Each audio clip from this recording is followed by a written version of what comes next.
Welcome to the 775 Alive podcast, your rural Nevada headquarters for decoding politics, economics, and general global shenanigans. I'm Scott Gavorski, PhD historian, here to explain the smart lessons of history even if we're likely to ignore them. Here with me is my trusty co-host Crystal Newton, business strategist who's going to be breaking down why Nevada's hustle is stronger than a sagebrush root in a windstorm.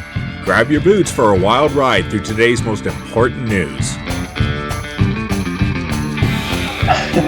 So welcome back to 775 Alive. We're down here in Vegas today, and we're so happy to be joined with our good friends, the Brinkleys from Talk with the Conservative. Thank you for having us. Thank you very much. Part of what we're doing is, of course, we've been down here for events. Of course, we just had our one-year anniversary. Your anniversary is coming up here, April 14th. But in particular, over the months we've been chatting together and going out to dinner and whatnot, Garland is, of course, an economist. And midterms are coming up, right? And what's the saying we've inherited from James Carville? It's the economy, stupid. And, you know, the Democrats are running heavily on affordability issues. So we wanted to break that down a bit. If I could start, I was going to ask Garland to introduce himself briefly, give us a bit of your background, and then we can just get right into it. Okay. My education background is I have a PhD in economics. I've been teaching economics for roughly 30 years, and this is at the university level. So it's like UC Berkeley, UC Davis, many other places. I also have a master's in public health, and I do epidemiology and biostatistics. So if you want medical information, not treating you, I can give you that too. But mostly studies I look at and analyze data. So mostly that's what I do. Good. And it's going to be a good data discussion because economics always are, unfortunately. Yeah. Yes. Garland, one thing that I really love about you is every time I'm always freaking out about the economy. And every time I ask you about it, you just shrug your shoulders. You're like, it'll be fine. And so I'm like 30 years of studying this. You're saying it'll be fine. That actually gives me a little bit of reassurance. But I need to know some details. Why are we going to be fine? Well, of course, the big question is, you know, midterms are coming up. Here we're just starting the cycle. Of course, here in Nevada, we've just had candidates file. So we're into the primary season. The question on everybody's mind is this going to be an election that's going to be determined by the economy or the economics, right? Is the affordability the real issue? I'm not sure what people mean by affordability. Okay. It's like, okay, housing prices. Well, yes, but actually they're not increasing. They're actually going down, especially because the demand for housing is decreasing because we have a lot of immigration. This is people leaving the United States. We've had several million voluntarily deport themselves, for example. For here in Nevada, we're actually getting some pressure because of people leaving California coming here. And so that's where we have some issues because people from California, and Patricia and I are actually from California, very expensive to live there. If you own houses there and you sell it, you come here. It's like, you guys are cheap, you know, cheap housing and stuff. So it's like, that's not really an issue housing wise. If we had more housing to build, that would be even better. So more land to build on, you know, that kind of thing. And of course, that gets us into a theme that we haven't spent a lot of time discussing, but the push to get the Bureau of Land Management to surrender land here in Nevada. They own 84% of the land, and the pressure that puts on. Two quick things about housing, I think, because you already got to the immigration issue, which is one argument. But something else that seems to come out is also the fact that we're hearing a lot of younger buyers can't afford housing, right? They're like the starter homes that our parents could afford, we can't afford. But the interesting thing is, if you look at the historical data, housing per square foot is actually cheaper now than it was 30 years ago. The difference is our parents were happy with 1,000 square foot house. Now everybody wants a 2,500 foot square house as a starter home. Yeah, the quality of housing now is far greater. It's like bathrooms now. Back when I was young buying a house, it's like 3-bedroom, 1 bath. The bath was tiny, and that's for like 8 people. You know, it's like now it's like, well, you got vanities, you got shower tub, you know, a dressing room in there. Dual sinks. Well, really, you know, dual sinks and stuff. Never had that. Didn't have houses with insulation. You know, and it's like every house I've been in, except the last 2, I've gone up in the attic and insulated the attic because they weren't made with, you know, so it's like they were, I won't say cheaper then, but they're far less quality. And like you said, we don't make starter homes anymore. That's why they're more expensive. But people can still buy, I'll say, property real estate. You buy a condo. The first property I purchased was a duplex. And the income from the duplex subsidized my income or my revenue, my wage, to qualify for it. Right. So there's still ways to do it. Yeah. Now, what were you going to say? Yeah, I know the economic indicators are there that say that, but you also have people buying $10 Starbucks coffees and $1,400 Taylor Swift tickets. And it makes me really suspicious. Are you saying you can't afford it because you want to buy everything? But yeah, exactly. An iPhone. At the pace that they're buying consumer goods, that's a mortgage payment. So, I kind of suspicious. Don't forget the food. We eat out far more than we Yes. used to. Yeah. And so we need to define the word affordability, because to certain segments of society, it means different things. And so I think the argument, when you throw that out there, where are you coming from? What segment of society are you representing? Things differently. And as far as the people not being able to afford health at this point, well, I think they're coming from a different, like you said, the Starbucks coffee and the tickets to. They have unrealistic expectations for what's going on right now. What's wrong with getting a townhouse? Yeah. What's wrong with going? I read a group of women. They were seniors, but they didn't buy a piece of property. And they all had one good interest in it. So you have to think outside. You have to be. Yeah. And I think there's also, I think, a split. The Gwen Center, Kinney Gwen Center here, puts out a yearly briefing book. And the most recent one had this interesting graph, and we'll pop that up here on the screen, that basically had employment in 5 sectors and whether the average income in those 5 sectors can afford the house, right? So service, blue collar labor, this type of stuff. The only one that could in Nevada that had an income level to afford the average housing price was only management. And they far exceeded that average price. But the one thing that's interesting about that to me is that management positions are tied closely to age as well, right? And it gets back to, a lot of Nevada counties, even in the 775, Douglas is a good example, are destination counties for these retirees coming over from California who would be classified as management because that was the last position they held. So they're bringing in all this money and driving up the prices that the other groups can't proceed in. It's an interesting dimension. It gets right to what Patricia was saying, how affordability looks different, not only between age groups and other demographic measures, but perhaps profession as well. Yeah. I'm getting a little frustrated with these next generations that say there's no opportunity. Real quick, I think about the pioneers that landed on our shores. I'm like, where were their opportunities? Where was all the help for them? They managed to get it together. But as a business person, when you have a struggling institution, you start to look at places where there are money. And I can think of 2 things. One, and this is kind of controversial, I'm interested to hear what you guys think about this.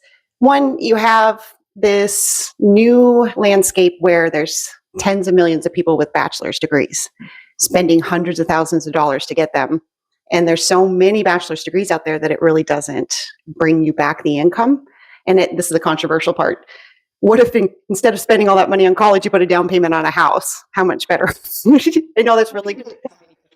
Well, the other part of that argument is, why even go to college at all? But when I'm going to the trades, because you're going to need plumbers, electricians, technical people that can work on your car. I mean, there's so many different things for people to go into, and particularly now there's a push in Nevada for women in trades. Have you heard about? Oh, yeah.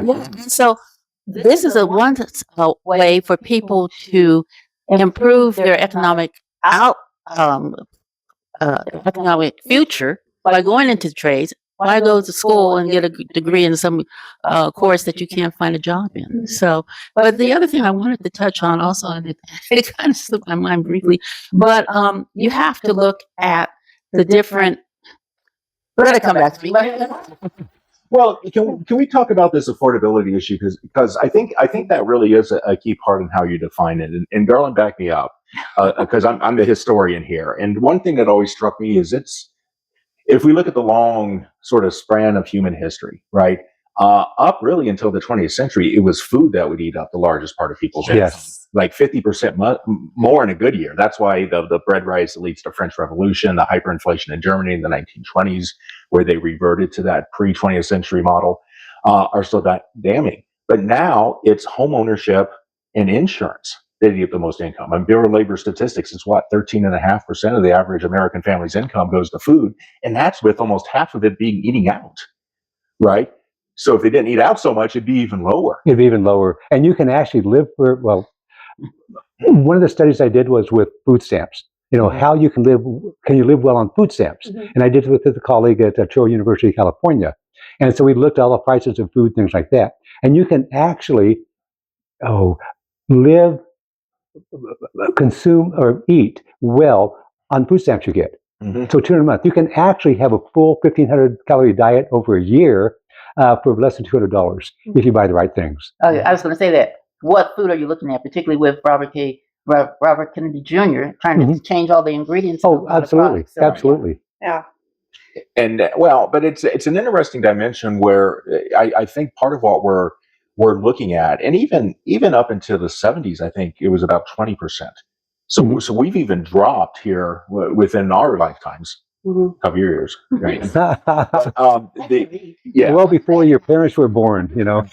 Well, and you know, you had all those. I remember reading, for whatever reason, got reading a lot of the German press that was coming out in the 1970s, and they'd come over to the U.S. and just show what you could get on an average, and they're just flabbergasted, right, at what you could get in the United States. But it does create a different perception when we talk about affordability, getting into these factors. So housing, we've got all these complex issues, but the other half that's, of course, been controversial here recently is the question of inflation. Right. How do you see inflation playing out here over the last 5 years and into the first year of the second Trump? The first year, it's like under the Trump administration, very low relative to the previous 4 years. Understand that governments like inflation. They're the ones that create the money. If they create more money than what they spend or what they pay for, that's a tax. That's a hidden tax that we pay. So governments everywhere like it. We call it here monetizing the debt. Right. So it's like a lot of the debt we hold, or the 17 trillion or whatever it is, it's like, yeah, we're kind of getting rid of that with inflation because we pay back so much cheaper. Some people really help with inflation. If you own real estate, a tangible asset, you like inflation, especially if you have a nominal obligation on it. It's like if you own a house and you have a mortgage on it. Inflation, woohoo. So the house is 500,000, goes up to $1 million. Your mortgage is still 500,000, right, and you're paying it back far cheaper. And if you sold the house, you get $1 million, pay it off, you'd have 500,000, but in real terms, it'd be 200,000 or 250,000. You just made out like a bandit. The people that lose money on inflation are basically banks. The people that loan money out. So banks are the the constraint on government. You know, more than anything else about inflation. So it's like, yeah, we have inflation. Government likes to do it. To spend more than they have and give out goodies and stuff like that. Government's in the business of giving out. Government's a person with the best. They have money in the best, and they move money from one pocket to another, and that's what they do. And then they always take a cut for their own people doing the moving. So correct me if I'm wrong, but okay. This wait till I say it. Okay. So this is what I understand China engages in. So they've built in 91 countries. They typically lend to these countries to build infrastructure. And the thing that people really complain about with China is they artificially inflate their currency. Sure. And that's a little bit of that dynamic that's so insidious is they'll lend the money for it and then they'll raise the value of their currency. And that country now has to come up with more of their own dollars to pay back that loan. And so I guess the positive thing I want to say is America, everyone does engage in this, but there are some countries that are far worse about it. In China, the Belt and Road policy they're doing around the world, some countries aren't paying them back. They're just saying, take a hike. You can't do anything about it. And China, they have a demographic catastrophe coming up. It's actually in process right now.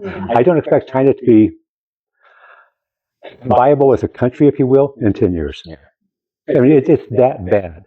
Well, and of course, a lot of my colleagues who disagree with that argument, saying people have been saying that for 30 years, but then again, the Soviet Union collapse caught us off guard with very similar demographic models, right? But China was having the one-child policy for all those years. And so now they're saying that they need, just like in America, our birth rate has gone down. And so we need now to decide, what are we going to do? And the abortion that has been going on for decades and decades. So it's just something that needs to be addressed, but without immigration as a solution. Right. And there's one other factor I think that comes into this debate domestically when we talk about the inflation model that you just described, right? So, if you're the government, inflation overall is good. Banks do become losers, but there's one other huge group that's a loser. And that group is, of course, people on some form of fixed income, right? And because we lag. And I bring this up because, historically, this is one of the things, the absolute worst example is the hyperinflation under the Weimar Republic in Germany, right? I got a story for that, but go ahead. I know 1920s, which was, a lot of people now think that the government did that intentionally to pay back the onerous war obligation debts that France forced on Germany. So they intentionally undermined their currency, ignoring pay it back. and the populations on pensions and bought annuities in the late 19th century when those become a big thing for the working class, and all of a sudden their population is suffering, although the German government is rapidly paying back those debts, at least until the U.S. steps in and just wipes them out, right? But it is an example that puts fear into everybody that inflation leads to what we saw in Germany in the 1920s. That's why it has to be avoided at all costs. If hyperinflation, sure. The story I have is there's these two brothers in Germany at that time, and one was thrifty, if you will. Like we think of good. He'd save his money, put it in the bank, things like that. His brother would drink, had kegs of beer, and when the kegs was empty, he'd toss them in the backyard. So he had a bunch of them back there. Inflation hits. His brother that was saver had nothing, and the kegs of beer, the aluminum, worth a lot. And people would actually have baskets of money to go buy stuff, and people would actually grab the basket, dump the money out, and run away with the basket. That's how useless money was. Well, no, there's a picture of people used it for fuel because it was cheaper to burn the money than it is to buy it. I mean, at the point of it, at one point, and by the time you get to 1923, I mean, the German state's issuing like 50 million Reichsmark bills worth 50 million Reichsmark. Right, just as an effort to stay away from it. We saw it become really close to seeing something like that in Italy in the late 50s and 60s, right? Where, it was insane amounts of money, 6,000 lira to buy a Coke or something like that, just because the inflation was so bad. Yeah, it's like we're nowhere near that. It's like 10%, 20% under the 4 years of Biden, for example. It hurts somewhat, but it's like don't buy the iPhone, buy a Galaxy, a lot cheaper, stuff like that. I know. Don't go to Starbucks twice a day. Go once, twice, make your own coffee, Right. Don't get your nails done. Yeah. Twice a month. Yeah, don't miss the nail conversation before. Well, but this actually gets to a very key point that we've touched on in both the housing and the inflation issue, is that you do have two economic arguments. One is, and I think I'm fair to say this is largely a Republican side argument, it is that personal choice model. Do you decide to save? Do you decide to invest? Do you decide to bake your own coffee at home, put that money aside for somewhere else? Or do you try to have all this stuff? Then you have something that's much more on the left, is that it really is policy that structures this, and that people's individual choices at the end of the day don't matter as much. Right? And I think that's a tension we're caught between. Yeah, and again, I was trying to allude to this earlier. I think it's really important for people to understand that it's everywhere in the planet, and we're doing much better than most countries. Oh, we're far, far better than anybody. The important thing is that out of the global community, our bad is not as bad as the rest, and that's kind of the place you want to be, right? Well, the EU, for example, I think it was 2013, the EU economy was the same size as the US. Now it's 2/3 of it. We're 50% bigger than theirs is now. You want to live in the EU or here? When we have much more disposable income, buying power, goods to buy, stuff like that. We're so, I'll use the word blessed, with so much stuff. It's like, we got too much stuff. And that leads to what I was thinking about before. I've read there's going to be a massive restructuring from the baby boomers to their children. Yes. And so we don't know when we're all going, but apparently, I don't know, are they willing to wait for their wealth? Are they willing to work for it up until that point? I mean, What's going to happen when all these baby boomers pass? And this is my possession, rules and trust. Yes. and they leave it to their. I mean, are they prepared? Yeah. So going back to this question of what's going to happen when that baby boomer wealth hits, of course, I think we're just at the start of that transition. And I'm also a fan of the idea we need to divide the baby boomers into two groups, right? Where you have the traditional baby boomers, 45 to roughly 55, and then roughly what some people are calling now Generation Jones, from 50. And Generation Jones comes from the Jones Act, which gets rid of the U.S. draft. So anybody born after 55 isn't subject to the draft. And they have a different experience, but it's that are holding these management positions that are really keeping this younger generation coming up because of the extended life expectancy. So, what do we see as the impact of this wealth transfer that's looming potentially? Well, it may be that the millennials, if you will, the kids and the baby boomers, are just waiting for the money to come. And it's like complaining right now. It's like you can't have a 6-bedroom house, 2-story like that on your income. Too many people went to college and got degrees in things that were basically useless, non-productive. I won't say anything. Liberal arts. I know liberal arts or some of the social sciences and stuff. Economics is a social science. Right. It's about human behavior. It's not finance. It's not about numbers on a spread, or it's not about numbers on a income statement, balance sheet, anything like that. So it's like, if we look at that, we have to. I've lost my thought now. Oh, darn! I know. No. But it's like the people. So a lot of people with degrees have this huge debt, and colleges did that because it was guaranteed by the government, so they could just pass it on. And the students said, "Oh, fine, the government's going to guarantee it." So colleges, universities, they up their tuition, fees, everything like that. So that's why younger people with these college degrees now are stuck with the debt. When I went to college, I got a PhD, master, actually 2 masters, PhD, et cetera, et cetera. Buy one, get one free. No. I know. But it's like I pretty much was debt-free with it because in my graduate school, I was paid to teach, teaching assistant, things like that. The K, or not K through 12, almost in some of the universities. My undergrad actually was paid for my employer, and my employer was the state of California. And so they paid, and I actually got a little bit of time off of work to go and take these classes, got reimbursed for them. So you can still get a college degree without going to debt. You won't have the college experience of going and living on campus, and that's what a lot of the debt is. Right. It's not the actual college classes and books and stuff. It's living on campus and partying and things like that. Having taught at universities, saw a lot of that. Right. I love morning classes, 8 o'clock, because the students were always not, I won't say hungover, but very passive. So they never, didn't get the hard questions in the morning. So that's it, Right. Well, and I think that does say a little something about that. And of course, I hate to do this because I think there is really a generational perspective. Do you see this playing out?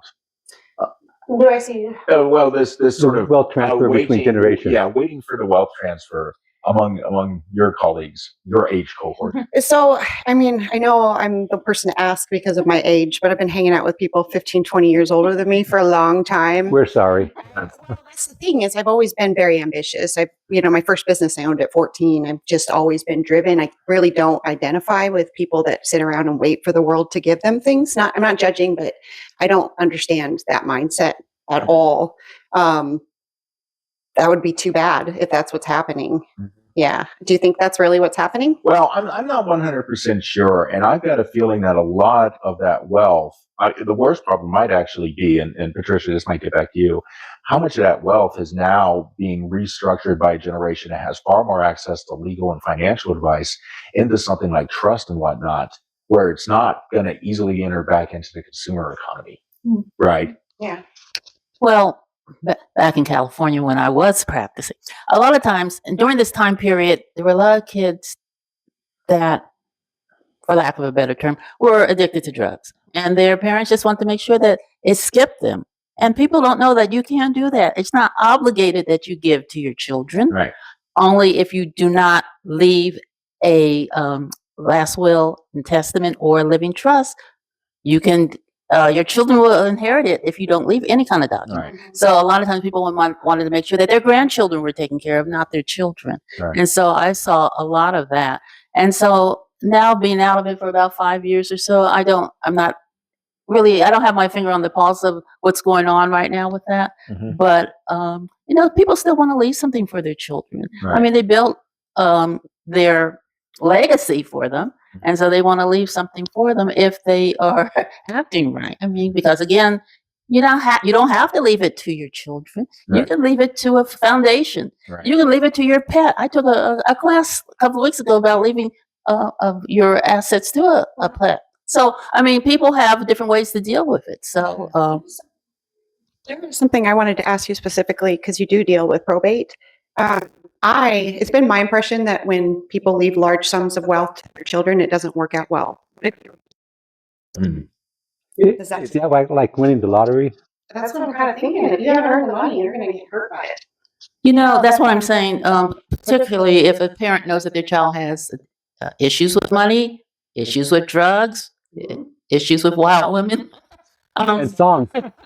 So maybe they don't want to necessarily leave them that, but again, it's nothing that's widespread. I think people need to be educated, and I'm not giving any legal advice because I'm not able to do that here. And we'll run a disclaimer at the bottom of the Yes, screen. but people need to be educated about how they can leave their assets to people. A lot of times people don't know. And so we see, that's why, we met somebody running for the office of the street. Mhm. And that happens because people did not know how to leave their assets upon their death. And so somebody else is stuck dealing with these issues. Right. And so it's a big mess. And so without education, you don't know what you don't know. And so I think there should be a push for people to know that these things are available to them and do not die without having something in place and have some heirs that you want to leave your assets to. Well, talk about this because it's sort of interesting, and I know we're getting a little farther from the affordability issue, but I think it's worthwhile to sort of explore this because it has been a focal point of a lot of policy discussions. First of all, in the Trump accounts, right? But what you're trying to do is get the people at that young age to have a capital asset by the time they turn 18, 21, 25. Did you have a chance to ever read Thomas Piketty's work, the French economist that came out about 2017 or so with that capital? No, I did not. Okay, one of his uses, and it's way too far of a complex topic here without slapping me. One of the things he argues strongly for the creation of a for everybody in society. So once you're born, society puts aside a certain capital that you collect at adulthood to get you a gain up, and that was before COVID and the economic dislocation from that. That was a hot topic. Like an expanded Social Security. Well, it wouldn't be Social Security. It was an idea that you basically were giving people almost sort of like a shareholder stake in society by providing them capital, right? And it was an interesting approach, but the question is, where's the funding coming from, right? And we've already seen that problem with the Trump accounts and the guy from Dell, him and his wife, funding it. And a lot of people saying that's illegitimate, but universal basic income and that type of stuff isn't too far off that model. Well, it'd be nice if every baby born in the U.S., every American citizen, got like a fund at birth, invested in the stock market. Social Security, by law, has to be invested in government bonds. Period. You can't put it anywhere else. So the return is not that great. So if you put it in the stock market, look at the stock market over time, by the time they retire, they'd have over $1 million equivalent funds. So it's like, okay, at birth. So they never paid Social Security. If we started it now, it wouldn't pay for itself for 65 years, if you will. So it's like that's a problem, is funding it, to begin with. Right. Well, go ahead. I have a question about this fraud thing. I think our economy, with all the fraud embedded and marbled into it, as an economist, the Trump administration is trying to pull the fraud out, and we just saw numbers come out last week that they found $200 billion in fraud in healthcare in California alone. Sure. And we have in New York, we have Washington, we have all sorts of other blue states. We're looking like maybe over $1 trillion in fraud total. Now, my question is, because that to me are like super booster rocket engines in the economy. If we identify the fraud and turn those dollars into actually working dollars in the economy, how much of a difference do you think that would make to our economy? Huge. Yeah, you want me to quantify it? I know. Yeah. Well, for like 20% inflation at this point, wherever we're at, we're at 20% fraud. Does that kind of? Well, if you're a government worker, and I was for 20 years, so with that disclaimer, government workers don't get paid to eliminate problems. In fact, the bigger the problem, the more they get paid, the more power and empire they have. More inflationary too. Well, there's that. Well, yeah. If they're the person that's approving all these things, and a lot of the fraud goes on at the doctor level, and the people coming in, doctor taking a kickback, the private doctor, you'll find out a few do that. That kind of thing. Or daycare centers, that students don't actually show up, that they supposedly beat them, and all those things going on. They're supposed to be monitored by government people. And if I have 14,000 accounts to identify, it's like I get paid more for that. So government, in a certain sense, does not want it identified. So they want to continue, and it's like, maybe the person receiving the fraudulent money, I won't say make donations back to certain politicians, I will. Okay, yeah, and it's like you see that, and it's like fraud is so embedded everywhere. I mean, it's not just with Democrats; it's just everywhere.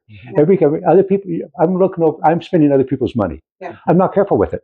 If it was my money as a private business, I'd be a lot more careful. Yeah. LA County, just real quick, I just heard this statistic. LA County, you guys know what hospice care is? Mhm. So you enter into it when you're at terminal and you're about to die. Over 90% of hospice patients in LA County were there for 5 years.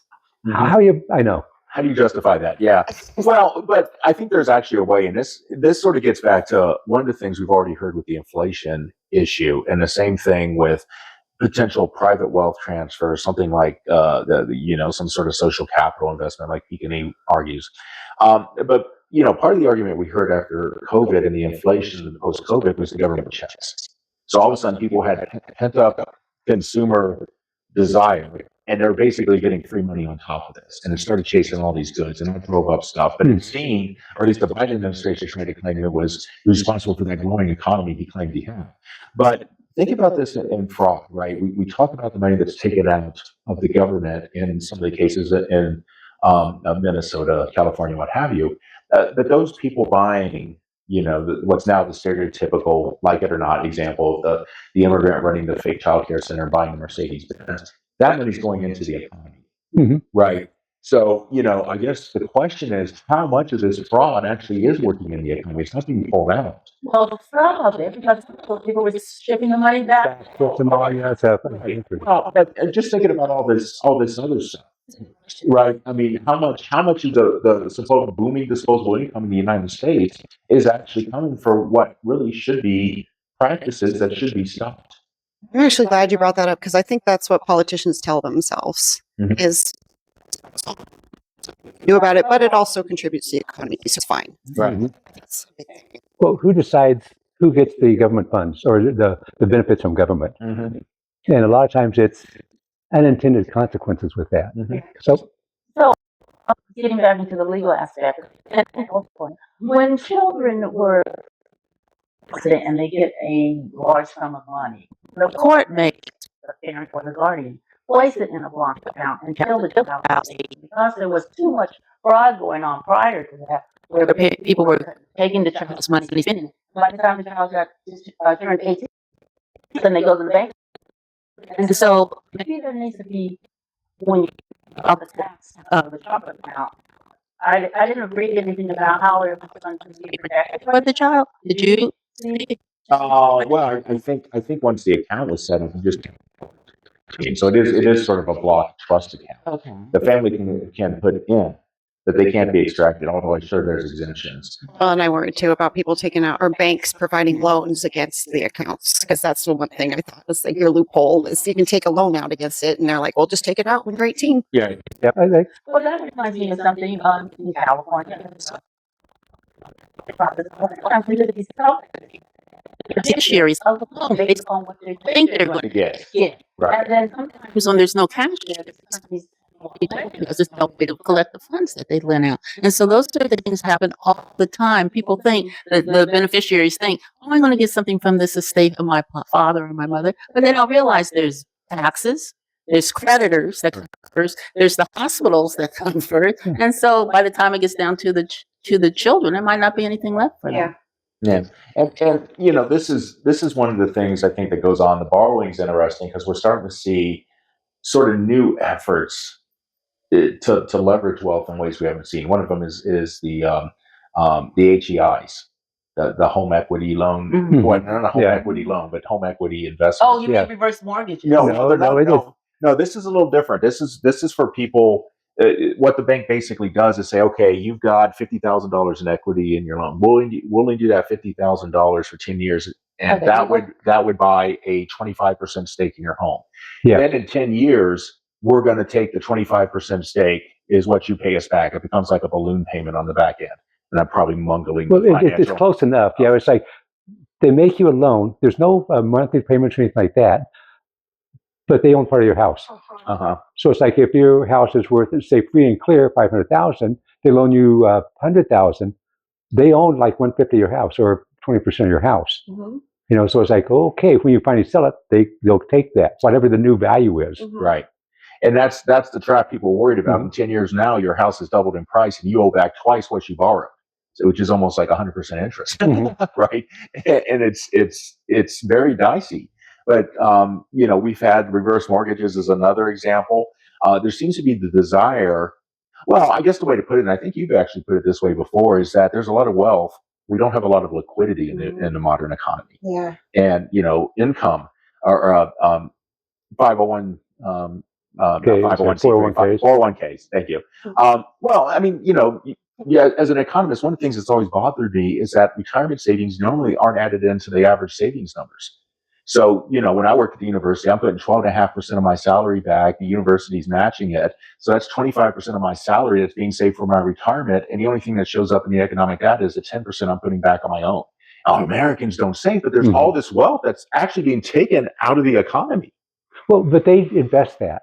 They don't it doesn't sit in a pile of money somewhere. Right. So they actually buy stocks, bonds, things like that. So it's like CalPERS. They take the money and they invest it. And that's part of what the disinvestment things are about. Well, you use the money, public money, to invest in Israel or in South Africa and things like that. So that money doesn't sit there. It actually becomes productive. So it's like it might show up 10%, but it's actually going back in the economy. But it's not productive for the person who's doing the initial deposit. And I think that's one of the things that we're seeing with the liquidity crisis, right? Because if you're talking about, 12.5% going back to a retirement savings account and then 10%, which is basic solid thing, you're talking almost a quarter of your income gone. That's not going back into the economy, right? Directly on your behalf. Well, and then you're running up debt to cover it. That's the liquidity crisis, I think. Well, it's actually on your behalf, not directly. Okay. So we invest in different businesses that do well. So, I mean, you get it back on the back end, but even now it's like, oh, okay, now we have Teslas. We didn't have them before because people invest in that. The companies, not the hedge funds, but the personnel, PERS, CalPERS like that, invested in those companies, and they made everything better. Right. And they do housing projects, and real estate, and there's REITs and things like that. So it's like it goes back in the economy, so it makes the whole economy better. Houses now, we mentioned this earlier, are so much better quality than they used to be. When I bought my first, it was a duplex back in 1960, whatever. I was still a kid. Yes, you were. What was interesting about that is like I was able to buy it. It was my first job with the state of California. I was a clerk one. And with that income, I was able to buy the duplex because I could use the other side of the duplex. I checked that when we Nevada. Entry-level clerical position in the state of Nevada, the salary that makes, you could do the same thing and get a much better quality house. You could get a far more better house than what I bought, 70, 60, like 50, that many years ago. Back about basically before 1970. So it's like affordability is like what I did you can do now. Yeah. It's like in government job and you can still do it. The other aspect is that back in the 60s, 70s, you usually had, I won't say usually, but two incomes were much more common. Both people working at least for a while till kids came. And then they qualified for housing that way. Right. And so they're able to afford more housing. So it's like, our kids want our house. Well, it's like, mom and dad here, and they worked and paid for it and like that. And a lot more people are single now, and I'm not trying to single out, no pun intended. Right. But it's like. But that's not the public impression. I mean, the thing you hear now is that we have far more two-income families that are necessary than were 50 years ago. Sure. Right. I mean, one of the unheralded stories was generally you would have marriage rates were much higher. Yeah. But in the early years of a marriage, you would have many times both partners working. Yes. Right. And my funny story about that is I had a friend from graduate school. She grew up in the Soviet Union, and she was shocked when my mom was talking about that situation in the 60s and working in a factory at 18, 19, 20 years old. They'd been told that American women never could work in factories. Yeah. And there's so many. I know. Yeah. Well, that was wartime. I know. Yeah. But unfortunately, a lot of our university students have that same perception. Yes. Oh, it was only the 1970s before women were allowed to work, and it's these two income stuff. So, but getting back to this affordability issue and inflation, right? going from the macroeconomic back down to the micro, because there's two issues we haven't touched with that are sort of heartstones right now, right? One is, of course, the impact of tariffs. Are Trump tariffs driving supposedly the inflation we're seeing, even if it's lower than the Biden administration? Um,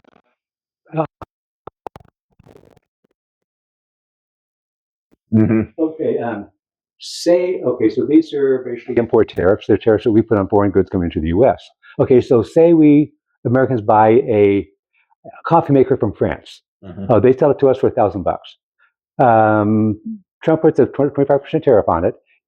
It would cost us $1,000, and France would lose that company. They'd actually sell it for $1,000, but they have to pay $250 to the government.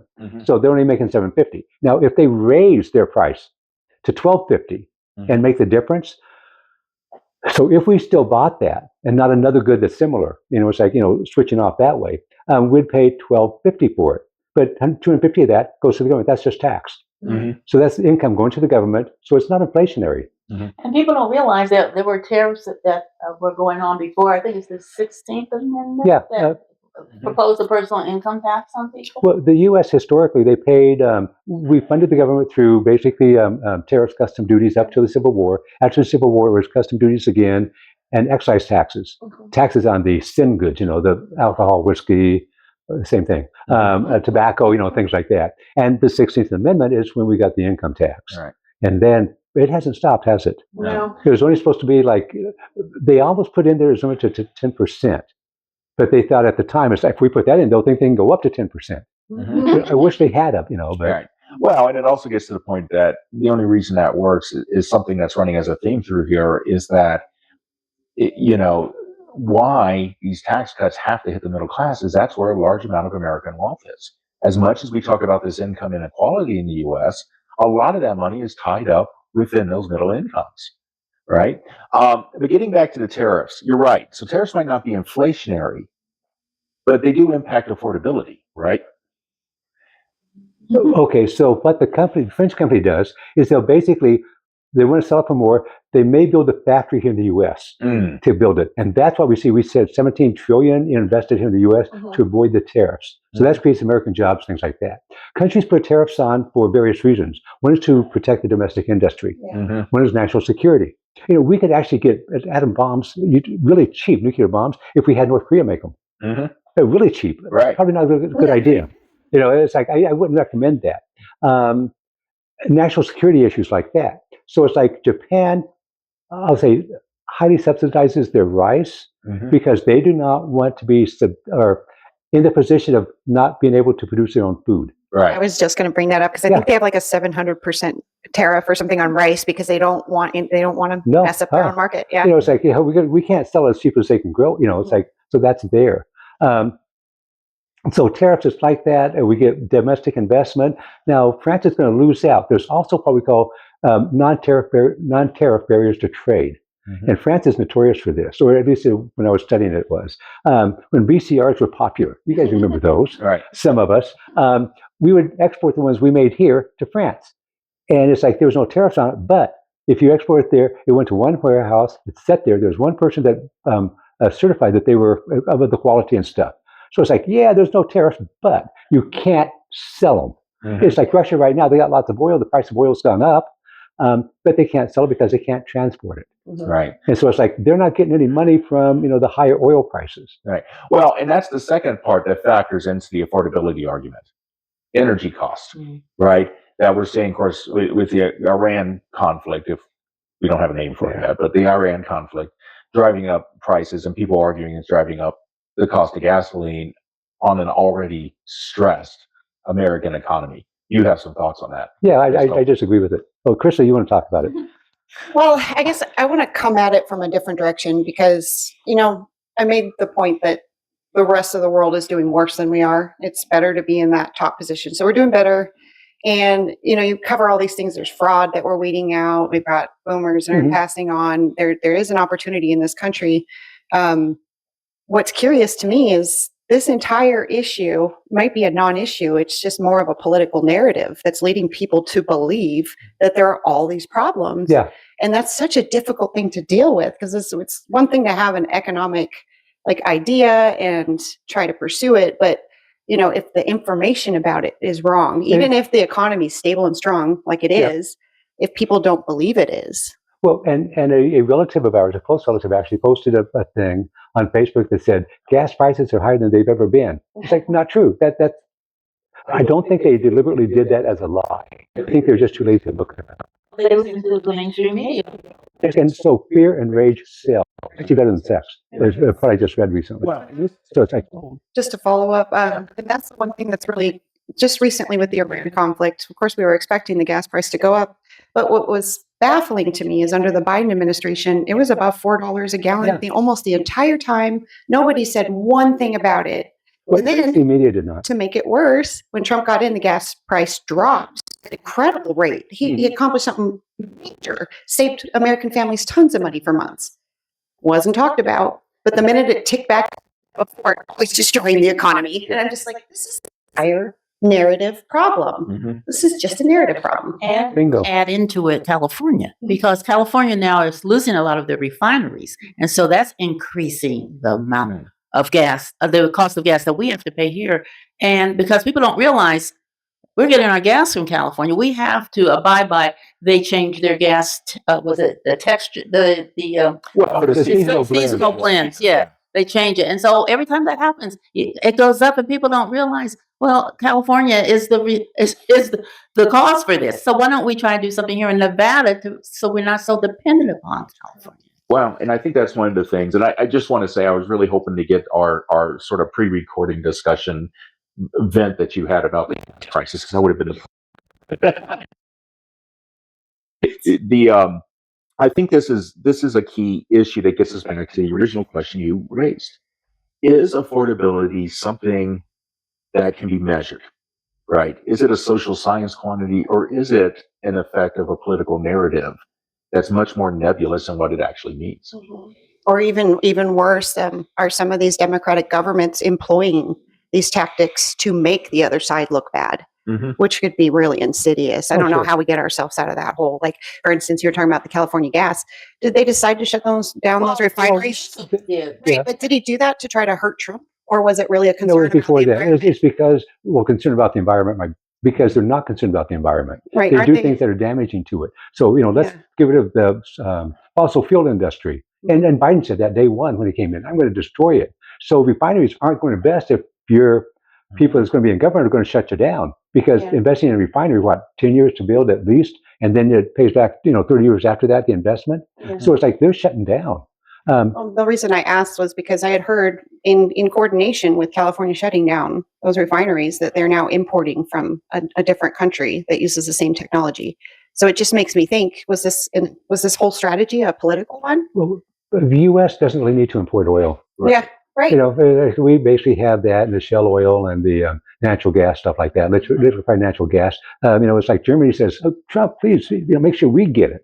They're not shutting down the nuclear plants now that they were going to. Let's just go with wind power and solar. So it's like in Germany and the latitude you're on, it's not going to work. Right. Not unless you want to be a third world country. Right. I heard an interview today with a Northern Californian. I forget what town it was, but their price was about $10 a gallon.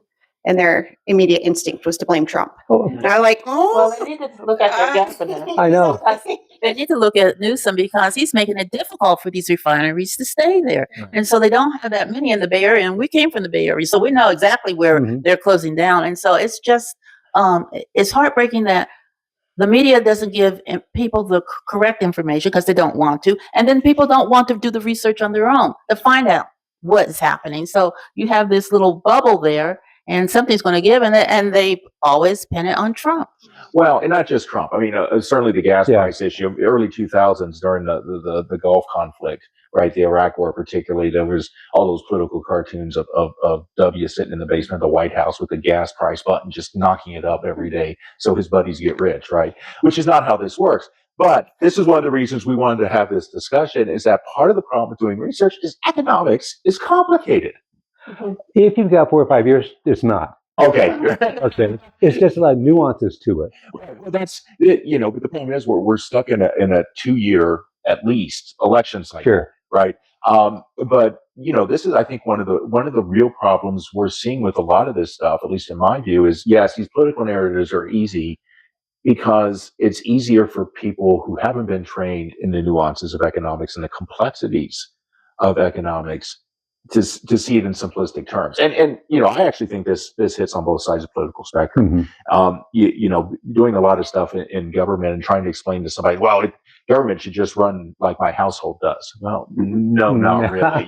You can't say, since we don't have the money this term, we're going to lay off the police department like you stop drinking a high-end soda. Yeah. Right. That's not how this works. Right. High-end soda. Well, I mean, that was the biggest line item in food stamps. Right. Was sugared drinks, soda. Right. Yeah. It's like the single biggest. It's like in food stamps. It's like, really, we have the obesity problem here in the U.S. and Right. Well, and this goes the other way. One of the funniest things, because I was in graduate school doing my work in France when the Iraq War broke out, and if you remember, there was a big Middle Eastern push to basically divest themselves from American items.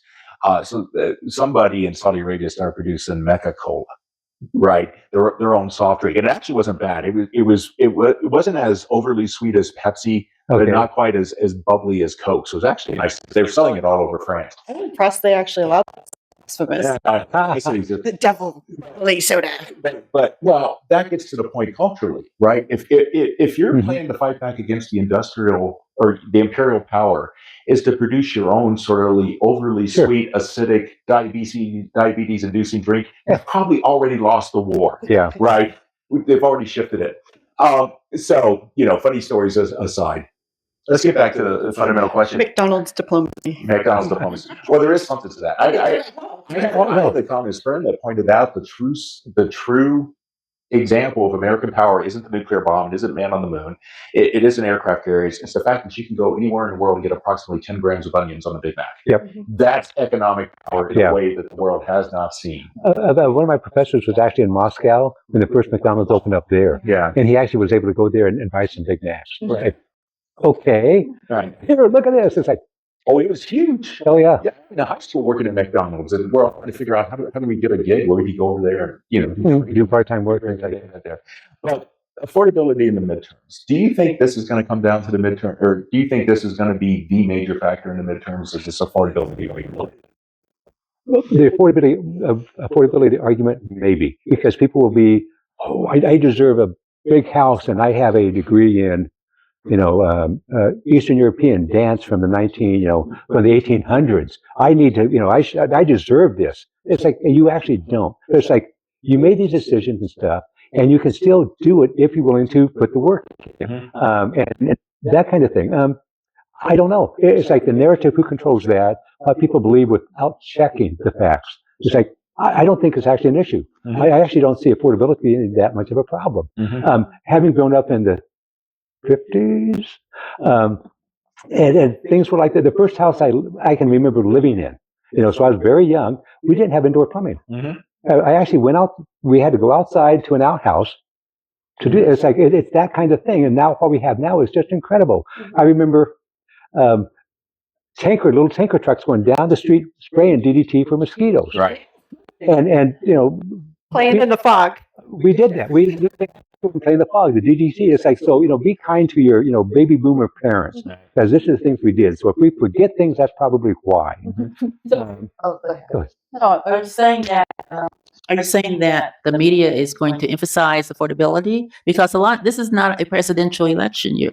The number of voters that are even paying attention have gone down. Right. And so unless they're riled up by the media, newspapers, whatever, to go out and vote, do you think really affordability is going to be their main issue? Well, the Democrats do. I mean, let's look at Nevada. You're right. It's not a presidential year, and that reduces the stuff. But Aaron Ford, our current attorney general, who's running for governor against our current governor, Joe Lombardo, is making affordability the centerpiece of his campaign. It has been for months. And Lombardo's responding in part to that, I would argue, where he's talked about the decreasing home prices.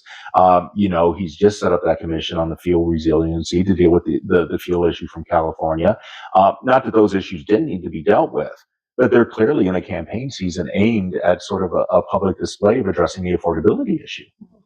And we get back to my original question: then what is the definition of affordability? Affordability. Because when you're coming from it from a liberal or a leftist perspective, you want things to be affordable for everybody. Yeah. I mean, you want basically everyone to be considered the same. Versus if you're coming from a more conservative aspect, you're allowing people to have the ability to work and make money for themselves to decide what is affordable for them, and versus having the government impose that on you and telling you, well, this is what we're going to have for everyone. And so, again, I believe we need a definition on affordability, because what Aaron Ford is saying is affordable and what other people think are affordable are two different things, Right. at least in my opinion. What's your thought on this, Crystal? I've got mine. I'll share here in a minute, but Me too. So yeah. Well, prepare yourself for a cynical answer. There's a lot of money and power tied up into telling people that they deserve better. And I personally find it offensive when I see leaders do that. It's the cheapest way to manipulate people. Of course, everybody wants more in their life. Everyone is not operating at their very, very best. Even Elon Musk is still like, I'm sad because I don't have love in my life. Like, everybody can do better in life. And as a leader, to tell people your shortcoming comes from this person or this person, it's the cheapest thing you can do to a human being. And I love to see people get empowered and try to contribute to the economy, and capitalism really requires that. So I'm really unhappy with the Democratic messaging saying you need more, you don't have enough, people are cheating, give us more money so we can give you more things. I hate it. I hate it so much because I do think things are affordable here. Garland, what's your take on, is affordability going to be the issue for the elections? I don't think it's an actual issue, but whether or not the message actually gets out that it's not. I won't say it's due to lazy people. Unwilling to work. It's like, oh, give me free stuff. I like that. So I'm going to vote socialist or whoever promises me that. What happened in New York? Oh, okay. It's like, oh, we're going to give you free childcare. We're going to give buses. you free buses. It's like, well, no, you're not. You're going to raise the prices of the subways, stuff like that. So it's like someone pays for it. And if you want to be like California with people leaving, that's what you'll get. I said, I don't know. It was How like, much of a chill did you feel when he said the warmth of collectivism? Do you remember the speech? oh yeah. It's like, I got a chill. I was like, oh no. good. Go to Cuba then. It's like they're doing great. Go to Venezuela where they starved you. Go to any of the other ones. Yeah. My take on this, and this came after discussions we had actually with Cody Whipple when we were talking about the beef price issue. As much complaining about beef prices that we encountered over the holidays, my take is from an election perspective, nobody really cares what the cost of the Christmas roast was if their 4th of July steaks are cheap. And I think that's what we're looking at. If the economy continues to boom in the way that the Trump administration claims, and oil prices go back down, egg prices are already back to, I mean, they've already been back to pre-Biden levels. I think affordability doesn't mean a thing, right? So I actually feel for the Democrats who are pushing the affordability issue, because I think it is a gamble. I think a lot of these economic issues right now are tangential, and if they get resolved, the Democrats are really, they bet on the wrong horse in a sense. Is my take on that. Yeah, and I think that's Trump fraud, really trying to bring the fraud out into the narrative to counter it, because Democrats are saying, look, you don't have everything you need, give us more money so we can give you more things. Like, well, we didn't give money. It didn't go where it needed to go. So I think that's why we're trying. We have a counter narrative going on. I think Well, this has been a great conversation. And go ahead. One more thing with affordability and housing prices. So the Gwynn Council did the thing about the different. Okay, so the only one was the management, but the other 3 or 4 could not singly. If they were a couple, they could. That's a good point. Right. So it's like, oh, you want to go by yourself and live by, okay, you can't afford it. If you're a couple, you can. Right. So you can still afford houses, everything else. And we have some narcissists creeping into right? Because everyone wants to be themselves and do it themselves. And So for those of you, this is sort of an example of our lunch and dinner conversations when we get that album. We haven't done hookworm yet. I'm not talking about hookworm yet. Go ahead and tell us a little bit about, how can they get hold of you for Talk with the Conservative and listen to the show and whatnot? Your Las Vegas show, which is awesome. Yeah. Well, we started a conservative town hall of North Las Vegas 3 years ago, almost 3 years ago. And we did it because there was not a voice of conservatives in North Las Vegas. And so we started, and it's been going pretty well. Thank you for attending. We really appreciate that, supporting us for that. You got the lieutenant governor. Yes. By the way, I actually talked about mining. Yeah. For Crystal and I in the 775, we're going to be revisiting the mining issue soon because it is popping back up in in statewide discussions again. If you're calling up on he's going to be our guest on the radio. Yeah, right. And how can people listen to the Talk with the Conservative radio show? Oh, well, you can. The best way is to go to the app, which is kshp.com, and press listen live, and you'll listen to the show Monday evening from 7 to 8 p.m. Otherwise, you can, if you're local, you can get it on KSHP 1400 AM or KSHP 107.1 FM and hear it. And after the show is completed, you can find them on Apple Podcasts, Spotify, and iHeartRadio. Mm-hmm. And of course, to get hold of Crystal and I, go ahead and shoot us an email at info@775alive.com. We always love to hear comments. Thank you both for being with us again. And until next time, I'm Scott Gaborski. I'm Crystal Newton. And we'll see you around the 775.